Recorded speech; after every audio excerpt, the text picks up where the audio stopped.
Pois bem, voltamos à conversa com António Alberto Neto, vulgo Alberto Neto, é assim que a sociedade mais o conhece e ficou a conhecê-lo mais ainda quando foi das primeiras eleições gerais que tiveram lugar no nosso país em 1992, eleições inconclusivas porque a segunda volta das eleições presidenciais não foram concluídas, não se disputou devido ao regresso à guerra. Jonas Savimbi não aceitou os resultados destas eleições, pelo menos em tempo útil. O professor Alberto Neto ficou em terceiro lugar, candidatou-se com o seu partido, o PDA, mas nas presidenciais Alberto Neto ficaria em terceiro lugar, atrás de José Eduardo dos Santos e de Jonas Savimbi, e à frente de dois históricos do movimento nacionalista angolano, designadamente Daniel Chipenda e Holden Roberto. Professor Alberto Neto, vamos recuar no tempo, estas eleições de 1992, o senhor foi o terceiro mais votado, cerca de 70 mil votos, não conseguiu eleger o seu partido um único deputado sequer, mas o senhor fica na história, é o terceiro classificado. Muitos naquela altura diziam que os angolanos votaram por engano porque o senhor tinha, digamos, as iniciais de António Coxio Neto. Isto é uma aberração, é necessário ter alma de rato para dizer uma coisa dessas. Mas ouvi falar disso. Sim, era propaganda do MPLA. E está claro. Mas o MPLA não estava preocupado consigo, estava preocupado com Jonas Savimbi. Pois, bom, até dizem que eu associei-me a Jonas Savimbi, etc.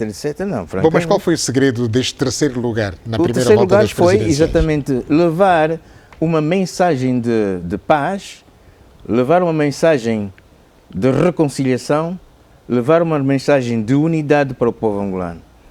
E por causa disso, há muita gente que compreendeu isso. E ainda compreende isso.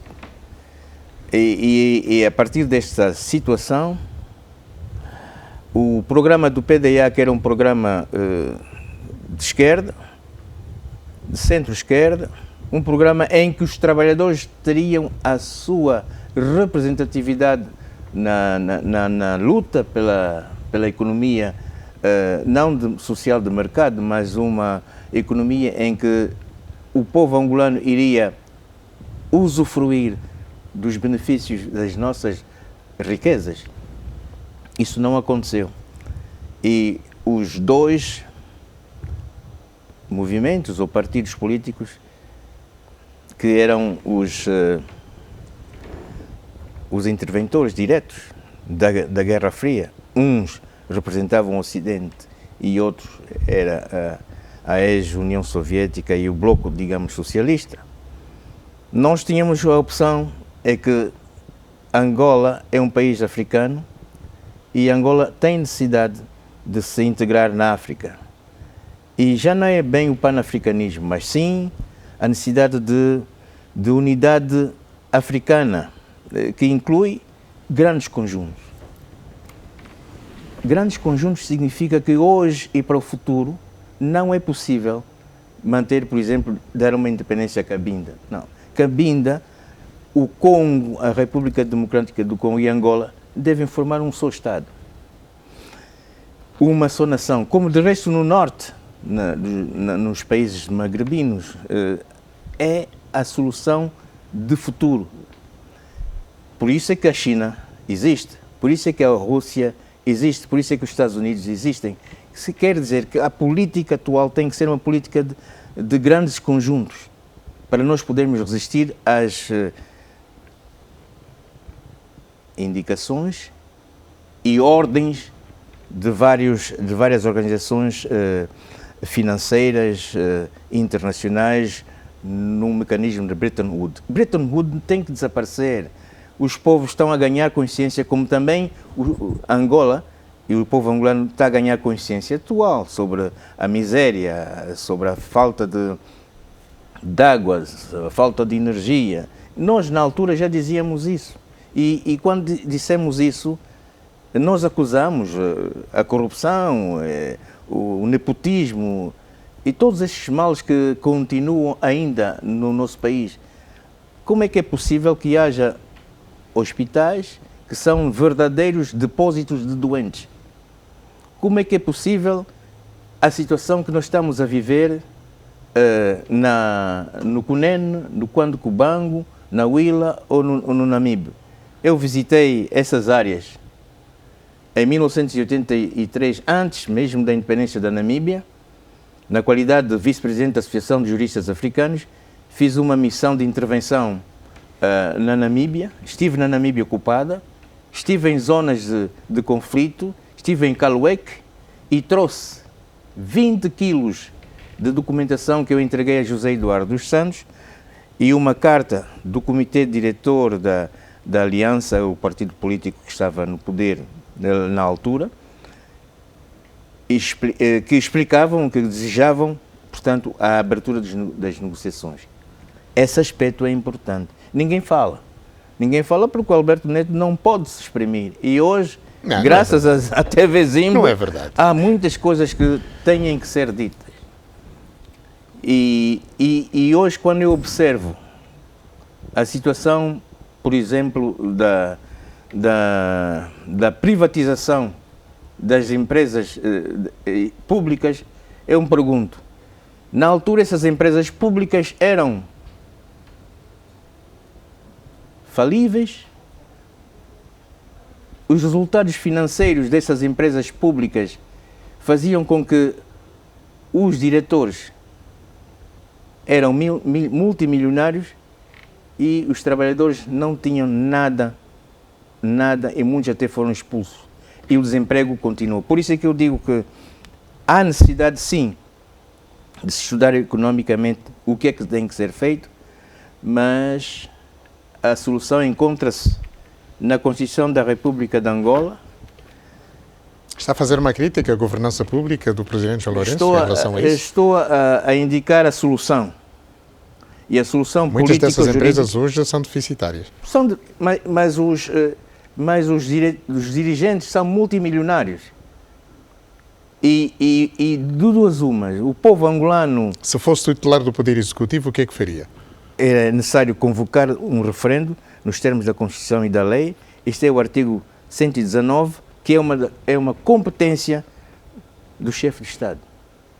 Já não dá para fazer decretos presidenciais da importância do assunto. Essa é uma agenda do chefe de Estado. E ele, para ter credibilidade no futuro, precisa de convocar um referendo sobre esse assunto.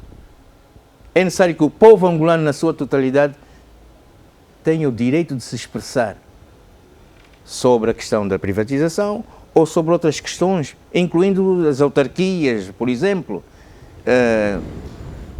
Nós verificamos que há muita coisa que está em discussão na Assembleia Nacional. Em relação, por exemplo, à questão dos partidos políticos que foram ilegalizados pelo Tribunal Constitucional. É competência da Assembleia Nacional de rever esses acórdãos, que no fundo eram acórdãos em que havia uma decisão tomada, ilegalize o PDA, ilegalize tal ou tal partido político e acabou. Mas nós já não estamos nesta fase. Estamos na fase em que é necessário dialogar. E digo mais, já verificaram quando nós jogamos futebol? A nossa equipa de futebol é composta de vários jogadores. Esses jogadores fazem parte de vários clubes. A Seleção Nacional dos Palancas não é só constituída por jogadores do 1º de agosto. E, por conseguinte, transladando essa imagem para a realidade atual política, há muita incompetência no MPLA, há muita incompetência no governo do Executivo, ou no Executivo. Então, em função disso, não vale a pena nomear um indivíduo para ministro, não deu bem, então é posto como Beck. Se Beck não dá, é nomeado como avançado centro. Por favor, há necessidade de unir a nação. E a nação só pode ser unida dando prioridade aos que melhor podem resolver as questões económicas e sociais do país.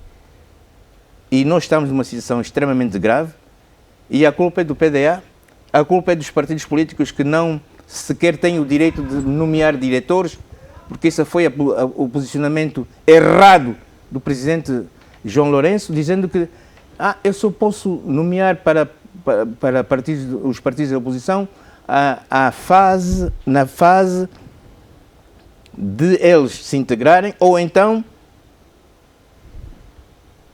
ficam só como diretores. Não pode. É necessário unir a nação. Estamos em período de crise e a transição que está a ser feita dá a possibilidade ao presidente João Lourenço e a equipa que está com ele a verificar que há erros que estão a ser cometidos. E esses erros que são cometidos têm que ser corrigidos com um governo inclusivo, em que poderão participar, se assim ele entender, outros partidos políticos sem ou com assento no Parlamento. Dentre os vários erros que está a sublinhar, qual o primeiro que está a ser cometido pelo Presidente da República? O primeiro é estar a nomear ministros ou membros auxiliares do Poder Executivo que já estão mortos. Não se faz uma coisa dessas. Eu não posso nomear alguém que já é morto como ministro. Este é um erro crasso, significa o quê? Incompetência. Incompetência de quem? Dos que estão à volta. Porque muitos fizeram aquilo que se chama, viraram agora para apoiar a política da luta contra a corrupção. Mas são os mais corruptos. São os mais corruptos que ainda estão no poder. Então, com a inserção de outras forças políticas, com a necessidade da criação de um Senado, esses homens poderão ser colocados no Senado e terem uma vida pacífica e tranquila, porque Angola precisa de paz e de unidade e de fraternidade. Se não for esse o caso, nós vamos ter situações extremamente difíceis e que já se consubstanciam com elevado número de pessoas que hoje já não acreditam no MPLA. Quem são as suas referências políticas hoje no país, em Angola? São poucas, devo lhe dizer. Então é mais fácil sabermos, sendo poucas. Sim, referência política. Bem, eu tenho 76 anos, agora são jovens que estão a governar ou a agitar a bandeira do MPLA, a minha bandeira. E eu acredito que no Parlamento há pessoas capazes de poder liderar processos de desenvolvimento. Fora do Parlamento há certamente muita gente, quer pertençam à maçonaria, quer pertençam a qualquer outro organismo, quer sejam religiosos ou não, para criarmos aquilo que eu chamo a necessária unidade nacional, para criar a fraternidade. Portanto, em primeiro lugar, acabar com essa discriminação. Alguns partidos políticos que foram ilegalizados por ordem superior têm que ter o seu trabalho feito, têm que ser legalizados. O que é que faz o PDE hoje? Não tem atividade política. O PDE hoje não pode ter atividade política porque entende que há que discutir esse assunto. Eu pedi uma audiência ao presidente João Lourenço, até agora não me recebeu. Quando é que pediu? Há 1 ano e meio. E o que significa concretamente... Mas pediu para quê? Para falar sobre as questões da nação. Para falar sobre as questões da nação. Para falar sobre os 500 mil novos empregos. Como é que nós vamos dar à nação os 500 novos mil empregos? Quando? Em 2022 ou antes? A falar sobre a educação, que é fundamental, a educação está mal. E na administração, na administração nacional, isto é, na administração local ou comunal, o que nós vemos são indivíduos que não têm capacidade. A educação está mal porque os jovens não têm possibilidade de pagar as propinas. Há que fazer reformas urgentes no domínio da educação. Por isso é que os jovens estão a sair embora. Nos aviões da TAG ou da TAP, as pessoas estão a abandonar Angola. E então, alto lá, isto é um sinal de que alguma coisa está errada. E quando é necessário alertar as instituições sobre esse assunto, melhor vale, porque podemos corrigir os erros que existem na educação, na saúde, então ainda é pior. E creio que essa situação que nós tivemos do anúncio do bairro dos ministérios, por exemplo, é uma ideia que nos pareceu também errada. Porque há que investir... Nunca concordou? Não posso concordar com isso, é uma ideia errada. É completamente errada. E errada porquê? Errada porque são desvios de verbas para os capitalistas angolanos, nos quais, naturalmente, vão em detrimento da necessidade de capitalizar fundos e verbas para a educação, saúde e cultura, que são prioritárias. Essas verbas são prioritárias para esse setor. Agora, naturalmente, compreendemos que os ministérios estão muito engordados. Não sei, parece que são 27 ministérios. Para que tanto ministro? É necessário aglutinar. Nesta fase de transição, é necessário aglutinar, meter os melhores, os competentes, aqueles que podem levar o barco a bom porto. E por isso é que realmente entendemos que queria falar com ele sobre esse assunto. Porque há ideias não. Certamente. Professor, voltemos à universidade. Sim. Não está a dar aulas? Há 13 anos que a minha disciplina que eu dei de História das Ideias Jurídicas e Políticas foi suprimida. Acreditem que... Do curso de Direito, da Faculdade de Direito, da Universidade da Cristina, foi suprimida? Sim, a cadeira foi suprimida. Por uma decisão... Portanto, os alunos passam por este curso e já não têm esta cadeira? Os meus alunos que me saudam e dizem: professor, o professor foi meu aluno, foi meu professor. Foram tantos que passaram pelas minhas mãos. Mas hoje é incrível dizer que a cadeira da História das Ideias Jurídicas e Políticas é uma cadeira nuclear em qualquer faculdade de Direito, e nas privadas ou nas públicas existe essa cadeira, mas na Universidade Agostinho Neto essa cadeira não existe. Nas outras universidades E a cadeira de Ciência Política e Direito Constitucional que lecionava na Metodista? Bom, eu fiquei lá um ano e depois... Mas saiu da Metodista por aqui? Estava lá com a sua irmã também?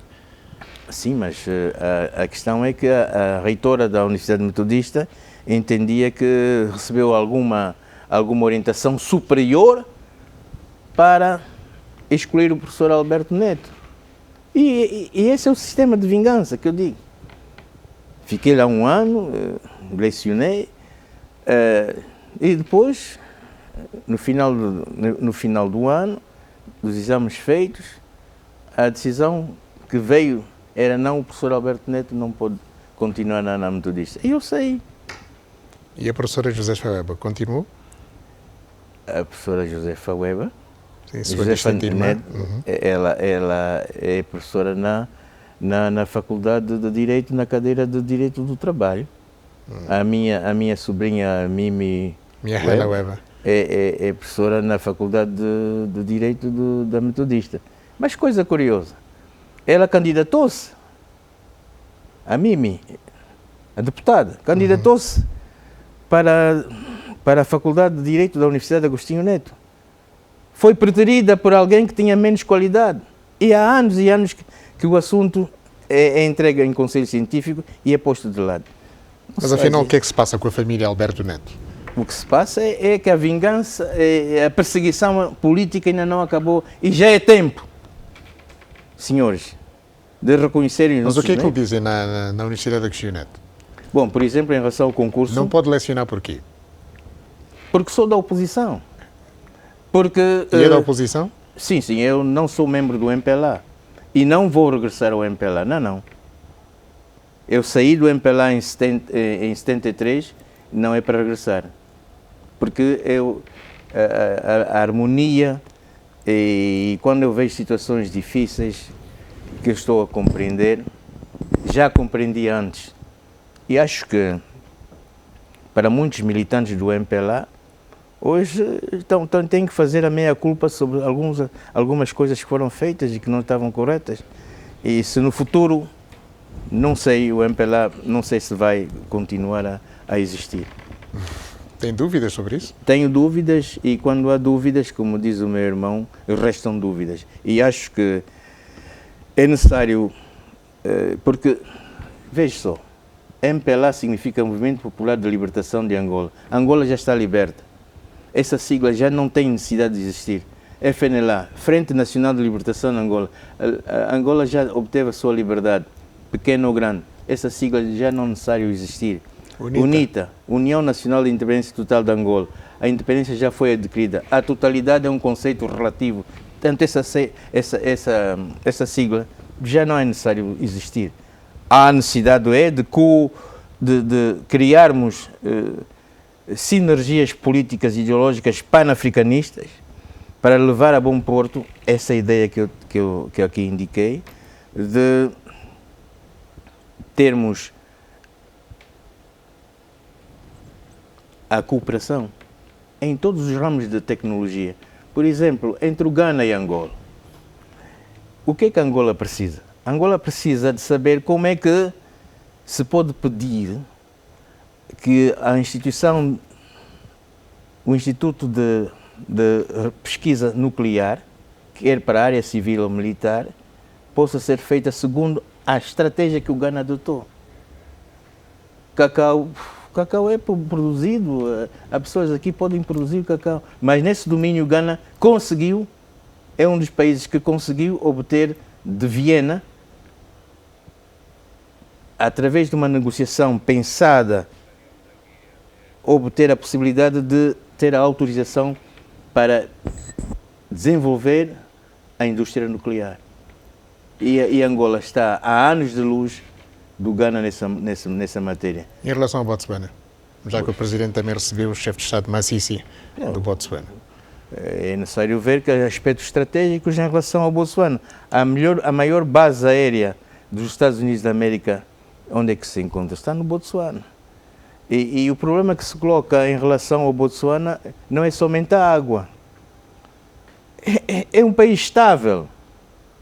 E é necessário colher porque que um país é estável. E nós queremos o quê? Nós queremos a estabilidade. Com praticamente 2 partidos. Sim, mas não é possível, porque nós não somos os Estados Unidos da América.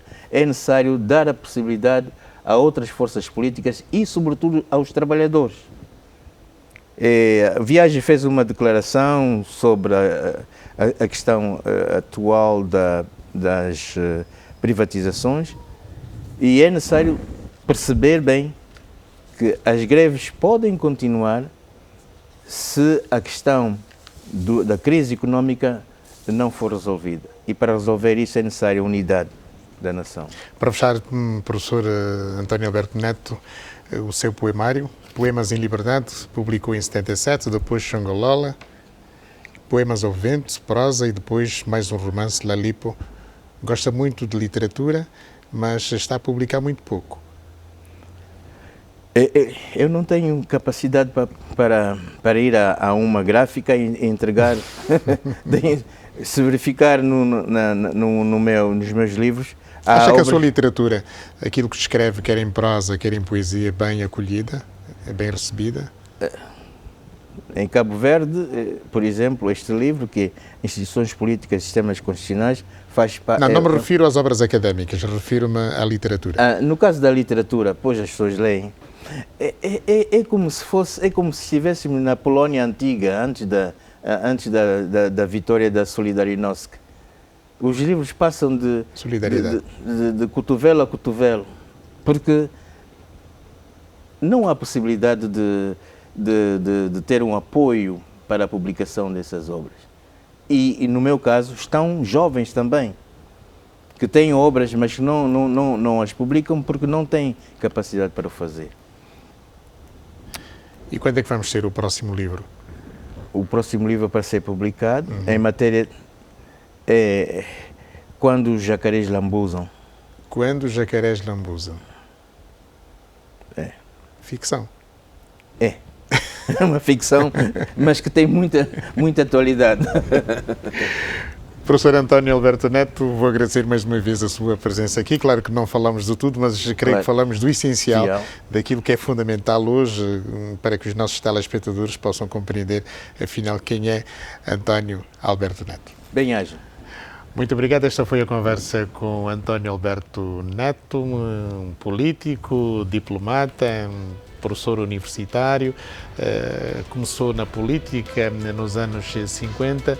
O professor António Alberto Neto disse aqui que foi o criador da bandeira do MPLA em 1959 e a entregou pessoalmente a Agostinho Neto no seu escritório quando Agostinho Neto regressou a Lisboa depois de ter partido daqui em 1947 para cursar medicina em Portugal. António Alberto Neto foi também o primeiro decano da Faculdade de Direito da Universidade de Angola, ainda não era a Universidade de Agostinho Neto, isso em outubro de 1975, e tem obra publicada, obra académica publicada, e tem também literatura publicada, quer em prosa, quer em poesia. Foi com esta figura do nosso tempo com quem nós hoje conversamos e, acredito eu, correspondeu à sua expectativa. Então, despeço-me com a promessa de voltar na próxima semana. Muito obrigado pela sua simpatia e audiência.